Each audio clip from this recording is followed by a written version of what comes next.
Gracias, compañera presidenta. Yo quiero empezar por expresar mi reconocimiento y mi felicitación a la actitud parlamentaria del senador Héctor Larios.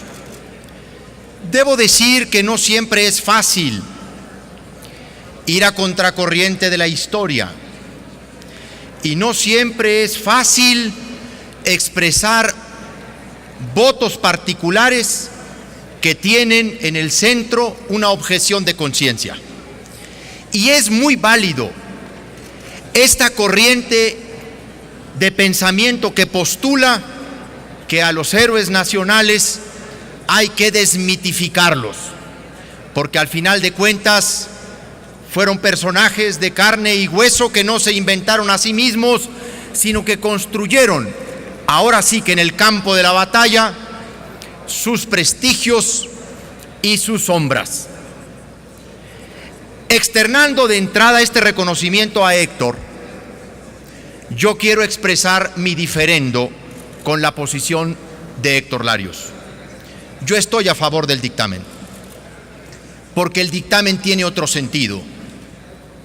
Porque la historia es el legado común de los mexicanos, con sus claroscuros, con sus bajos relieves, con sus luminosidades, como se dice, con sus luces y sombras.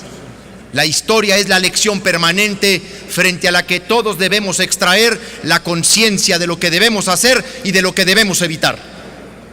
La de Villa es, por cierto, una figura muy polémica dentro de la Revolución Mexicana, que nos enseña las cosas que debemos hacer y las cosas que debemos evitar. Pero estamos hablando de una de las figuras centrales de una de las revoluciones más cruentas, porque la Revolución Mexicana ha sido, en la historia de las revoluciones del mundo, incluso una de las más cruentas. Una historia que, como dijera un pensador, está impregnada de una amargura más antigua.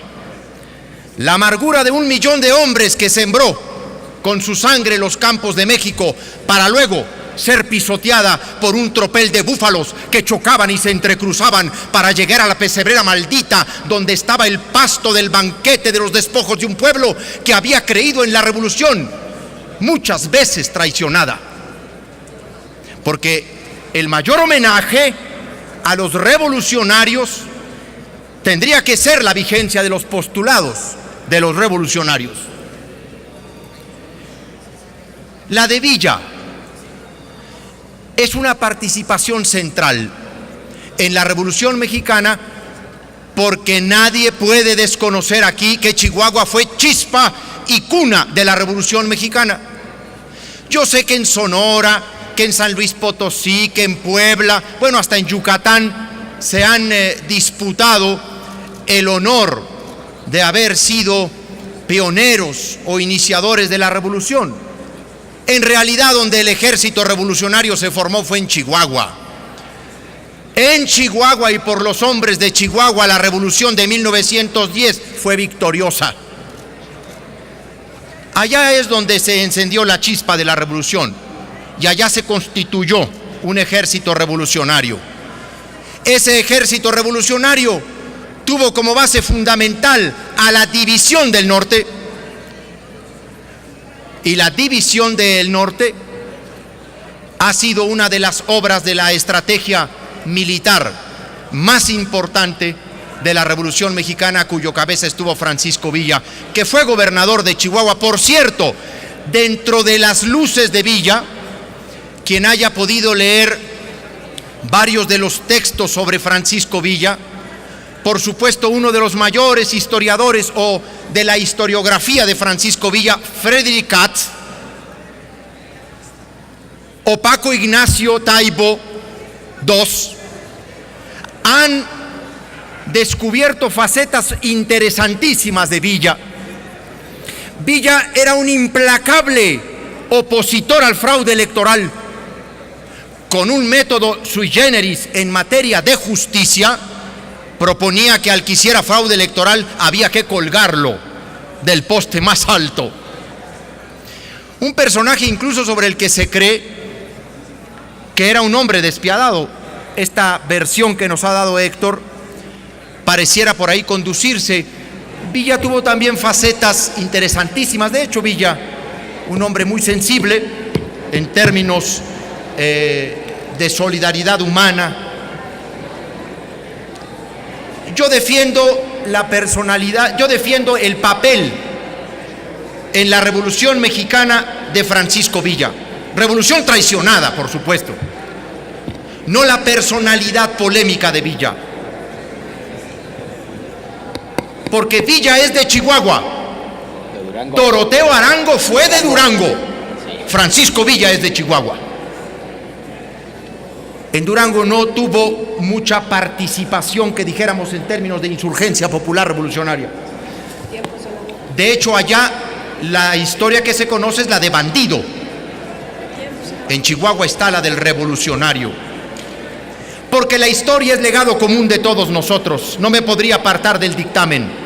Reconociendo la objeción de conciencia de Larios en términos sonorenses, permítanme también a mí apoyar el dictamen en términos chihuahuenses. Por su atención, muchas gracias.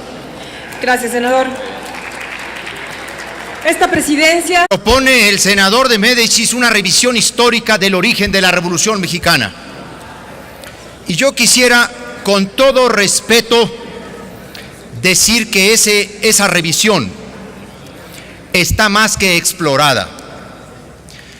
El propio dictador, Porfirio Díaz, en su renuncia, señala en el último párrafo de la renuncia de Díaz, señalando lo siguiente: la revolución iniciada el año pasado en Chihuahua, palabras textuales de Díaz. Si el propio dictador tenía claro el origen de la Revolución Mexicana, ¿cómo es posible que este Senado no tenga claridad de dónde se prendió como cuna y chispa el movimiento revolucionario de 1910? El ejército insurgente de Zapata es años posteriores al revolucionario de Chihuahua. De hecho, los primeros levantamientos armados se dan en el municipio de Guerrero días antes del 20 de noviembre, porque como ustedes saben, la Revolución Mexicana tiene una característica singular entre las revoluciones del mundo. Es la primera que puso fecha y hora para levantarse. O sea, le avisó a todas las fuerzas federales en dónde y a qué hora se iba a levantar. Bueno, hubo algunos que dijeron no, si nos vamos hasta el 20 de noviembre a las 6 de la tarde, pues nos van a agarrar. Y entonces en Chihuahua, todo el orosquismo se levantó 7, 8 días antes. Incluso en Coyame se reivindica el origen de la Revolución Mexicana en Chihuahua. También en Chihuahua muchos municipios se pelean donde inició. Patricio Martínez, por ejemplo, en algo en el que yo no estoy de acuerdo con él, propuso al Congreso que se decretara que Cuchillo Parado había sido el inicio de la Revolución Mexicana en el estado de Chihuahua. Pero, y creo que el Congreso, usted no fue, ya extrañaba ese rigor histórico. Fue el Congreso el que decretó,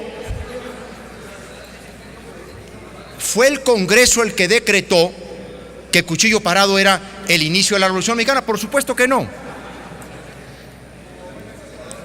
Esta desexplorada revisión, compañero de Médicis, no se descalifica ni se demerita la intervención del caudillo sureño, pero los registros son muy claros. Había habido incluso otros levantamientos en el país, anteriores a Chihuahua, por supuesto. Me van a fundamentar Yucatán, me van a fundamentar en Sonora. En San Luis Potosí dicen que ahí se inició porque Madero firmó el plan de San Luis, pero bueno, pues lo firmó ahí porque ahí estaba preso. Los de Puebla dicen que ahí empezó porque emboscaron a los hermanos Aquiles Cerdán, pero esa fue una sacapela. Un movimiento revolucionario es cuando inicia y tiene una serie de actos consecutivos que dan origen a un movimiento armado. Eso se dio en Chihuahua. Es historia pura. Ettore Pierri, Friedrich Katz, Jesús Vargas, es Paco Ignacio Taibo.